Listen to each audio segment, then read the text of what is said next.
Trump का जो इख्तियार था वही सुप्रीम कोर्ट ने कह दिया, जिस पर हम परेशान घूम रहे थे भाई 50% को हमने घटाकर 18% करा लिया। वो तो 18% भी नहीं लगना चाहिए था हम पर। बिल्कुल आपकी बात सही है। सुप्रीम कोर्ट ने जो कहा, और बहुत उन्होंने अपने जो अमेरिका का कानून है उस कानून को कहीं सामने रख के उन्होंने ये बात कही कि ऐसा अधिकार और ऐसा अख्तियार ये सिर्फ संसद के पास है, वहां के कांग्रेस के पास है। तो ऐसे में आपने जो कुछ भी किया वो बिल्कुल नाजायज था। और जायज ये है कि जो यथास्थिति थी आपके इस फैसले से पहले की वो बरकरार रहेगी। हाँ। आप सवाल ऐसे में ये उठता है कि अभी जैसे आपने अचानक ही यथास्थिति कौन सी प्रोफेसर महेश, थोड़ा सा क्लियर कीजिए ना। देखिए, यथास्थिति पहले तो ये समझ लीजिए कि हमारे जो निर्यात होते हैं उसके 40% ऐसे भाग हैं जिसपे हम कोई शुल्क देते ही नहीं है। तो पहले तो ये चीज क्लियर हो जाए। अब रह गए भी 60%। अब 60% पे जो है 10% जो है वो लगना है। अब वो 10% जो है वो 10% के अलावा जो है मोस्ट फेवर नेशन का एक जो दर्जा प्राप्त है भारत को, जिसकी वजह से सर मैंने कुछ और सवाल पूछा। एक सेकंड भाई, हम बड़े खुश हो रहे थे ये 7 फरवरी को जिस दिन समझौते का फ्रेमवर्क जारी हुआ, हम बड़े बल्लियों उछल रहे थे कि हमने 50% से घटाकर 18% करा लिया। वहां का सुप्रीम कोर्ट कह रहा है कि 18% भी नहीं लगा सकता था अमेरिका। हम मिस कैलकुलेट कर गए क्या पूरी सिचुएशन को? नहीं, हमने जो जिस प्रकार की जो स्थिति परिस्थिति का निर्माण हुआ था और जो स्थिति थी उसको और उस आपदा को हमने अवसर में बदला।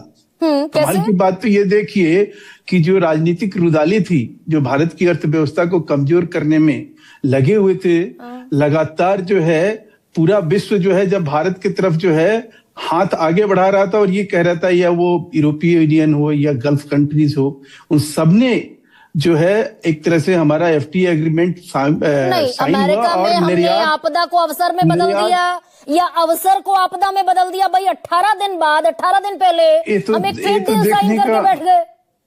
नहीं, ये अच्छा, ये कहाँ जरा दिखाइए अपने दर्शकों को। हाँ। ये जो दुष्प्रचार हो रहा है दिखाइए कहाँ साइन, कौन सा दुष्प्रचार बताइए ना। ये जो ट्रेड डील साइन हो गया दिखा, ये हमने जो फ्रेमवर्क व्हाइट हाउस ने और भारत ने दोनों ने जारी किया ना, एक फ्रेमवर्क। गरिमा जी नहीं चलेगा। ट्रेड हम एक समझौते पर राजी हुए ना प्रोफेसर महेश वर्मा की अमेरिका अब हम पर 18% टैरिफ लगाएगा। सहमति बनना, लेकिन अब आज के बाद क्या होगा? सुप्रीम कोर्ट के उस निर्णय के बाद वहां की जो कानूनी समीक्षा है, क्या इस तरह की चीजें जो है की जा सकती है क्या? जैसे अभी चाइना को लेकर भी जो ट्रेड डील हुआ, जो पैक्ट हुआ, वो भी अब अदर में जो वहां की जो अभी मीडिया की रिपोर्ट है उसमें भी वो चीज समीक्षा के दायरे में आ गई कि हम इस तरह के इस चीज को ये हम आधार बना के और ये मतलब हम इस तरह के। अच्छा, आप ये कह रहे हैं अब सुप्रीम कोर्ट के फैसले के बाद अमेरिका ऐसा नहीं कर सकता? बिल्कुल, उसका आधार वो एक कानूनी पक्ष जाने बगैर, कांग्रेस से वो कुछ लिए बगैर, उसको समझे बगैर उसमें आगे नहीं बढ़ा जा सकता। और अभी तो 6 महीने तक 10% का जो है ये प्रभावी रहेगा। जो अभी ट्रंप ने जो अनाउंस किया कि भाई हम जो है 10% जो है भारत पर कितना लगेगा? आप एक सेकंड रुकिए ना। भारत पर कितना प्रतिशत टैरिफ लगेगा अभी सुप्रीम कोर्ट के फैसले के बाद? क्या वो तो पूरे, हाँ, भारत पे क्या, वो तो पूरे विश्व में जो भी देश हैं जो वहां निर्यात करेंगे उन सब पे 10% लगाएगा। लगता कितना था भारत पर? भारत पे जो है 3.5% लगता था, तो 3.5 से बढ़कर हो गया 10%, लगभग 6.5% का नुकसान। वो तो अभी हाल में ही, अब कुछ ही दिन पहले जो है आपके साथ जब डिबेट में था तो बांग्लादेश को आप 17% और 18% की बात अब नहीं, मैं आज पर आइए ना प्रोफेसर महेश, आप कह रहे 3.5% लगता था, अब तो हमारा अब लगेगा आपके मुताबिक 10%, तो 6.5% का तो सीधे सीधे नुकसान है भारत को। वेरिएबल है उसमें भी, वो 3.5% मैक्सिमम लिमिट थी, उसके भी कमतर भी है, उसमें 1% भी है, 2% भी है, 1.5% भी है, उसमें 3% भी है। जरूरी नहीं है कि वो 3.5% की, लेकिन मैक्सिमम ब्रैकेट जो था वो यही था। तो अब सवाल है दरअसल डोनाल्ड ट्रंप को प्रोफेसर महेश नहीं सुना क्या? 6 महीने को सुना होगा ना आपने? मैं सुन के ही आपके पास बैठा हूं। मुझे मालूम था कि आपके सवाल इतने मतलब सीधे नहीं होते हमसे, बहुत टेढ़े सवाल होते हैं, उनके जवाब भी देने होते हैं हमें। हाँ। आपके दर्शकों को बताना है, एकदम लल्लू बन के कोई बात कहेंगे तो वो समझ में नहीं आएगा आपके दर्शकों को। कहिए ना मेरा सर। सिर्फ सिंपल डोनाल्ड ट्रंप ने सुप्रीम कोर्ट के इस फैसले के 3 घंटे बाद कहा नथिंग चेंज, भारत हमें टैक्स देगा, हम भारत को टैक्स नहीं देंगे। तो किस बेसिस पे कहा आप वो दिखाइए ना। ये आप बताएंगे। नहीं, हमने तो स्पष्ट कहा। अब वो जब उन्होंने कहा कि 10%, एक तरफ कह रहे हैं कि भाई 10% अगले 6 महीने तक 150 दिन तक लागू रहेगा। हाँ। उसके अलावा उसके बाद सोचा जाएगा कि भाई क्या करना है क्या नहीं करना है। तो हमारे लिए चुनौती ना तब थी ना अब है। नहीं, चुनौती प्रोफेसर महेश यानी कि वो जो धमकाकर हम पर 25% टैरिफ जड़ा गया था कि वो रशिया से तेल खरीद रहे हो। नहीं, एक सेकंड, वो जो धमकाकर जड़ा गया था, धमकाकर ही वापस लिया। तो हम दरअसल ये स्पष्ट कहने की स्थिति में क्यों नहीं है कि हम रशिया से तेल खरीदेंगे। ये देश को एक प्रकार से देश में अनार्की अराजक स्थिति पैदा करने के लिए जो है हमारे विपक्षी मित्र लगातार उसके ऊपर कमेंट्स, लगातार उसके ऊपर औखलाहट बौखलाहट, अलाप बिलाप प्रलाप सभी तरह की चीजें को उन्होंने ये कर दी। ये तो विलाप ट्रंप कर रहे हैं ना प्रोफेसर महेश, ये विलाप। ये सुनिए ना एक अच्छा, अच्छी बात क्या है कि इसको जीता कौन? एक भारतीय मूल का ही नील कत्याल है, उन्होंने ये लड़ाई लड़ी। फिर घूम गए। एक पहले ये बता दीजिए ना, पहले बात नहीं कर रहा हूं मैं। नहीं, सुनिए, अमेरिका ने धमकाकर हम पर टैरिफ लगाया 25। नहीं, आप सवाल दरअसल सुनेंगे तो शायद उसका माकूल जवाब दे पाएंगे। बोलिए भाई, अमेरिका ने हम पर धमकाकर 25% टैरिफ लगा दिया, जो उनके अधिकार क्षेत्र में नहीं था। धमकाकर ही वापस लिया 25% टैरिफ, और हम दरअसल इस पर झुकते दिखाई दे रहे हैं कि हम रशिया से तेल नहीं खरीदेंगे।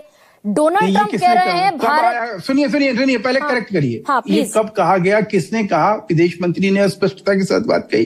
कब कहा कि हमने रशिया से तेल बंद कर दिया जी, और रशिया से तेल बंद करके हम इस डील पे हम समझौता करने जा रहे हैं? ये कब, कहाँ, कैसे कहा गया? दिखाइए। मैं कल का बयान बताती हूँ आपको, रुकिए। हाँ बताइए, दिखाइए। मैं कल का बयान बता देती हूँ आपको। कल दोनों तरफ से बयान आए, पीयूष गोयल का भी बयान आया और डोनाल्ड ट्रंप का भी बयान आया। डोनाल्ड ट्रंप कह रहे हैं भारत अपना तेल रूस से ले रहा था, मेरे कहने पर बहुत पीछे हट गए, क्योंकि मेरे कहने पर बहुत पीछे हट गए भारतवासी। दे पुल वे बैक।